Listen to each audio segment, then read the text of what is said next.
संजय राऊत शेपूट सरकारनं घातलेलं नाही. जेव्हा तुमचं महाविकास आघाडीचं सरकार होतं तेव्हा तुम्ही शेपूट घातलं होतं. मराठा समाजाला न्याय देण्याचं काम, मराठा समाजाला आरक्षण देण्याचं काम देवेंद्रजी फडणवीस यांनी सातत्यानं केलं होतं. तुमचं महाविकास आघाडीचं सरकार असताना उद्धव ठाकरे यांनी शेपूट घातलं होतं.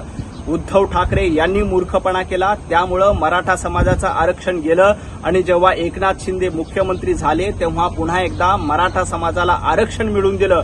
हे आरक्षण देणारं सरकार आहे. तुम्ही आरक्षण घेऊन जाणारे आणि आरक्षण नाकारणारे होता आणि तो मूर्खपणा आणि नालायकपणा उद्धव ठाकरे यांच्या सरकारच्या काळामध्ये झालाय. सरकार कुठेही शेपूट घातलत नाही. मराठा समाजाला आरक्षण देण्याचं काम सातत्यानं देवेंद्रजी फडणवीस यांनी केलंय. आताही मराठा समाजाला 10% आरक्षण आहे, हे तुम्ही विसरू नका. आणि मराठा समाजाच्या पाठीशी इथलं सरकार, इथले मंत्री आणि देवेंद्रजी फडणवीस आहेत. याबद्दल संजय राऊत यांना बोलायचा अधिकार नाही. एबीपी माझा, उघडा डोळे बघा नीट.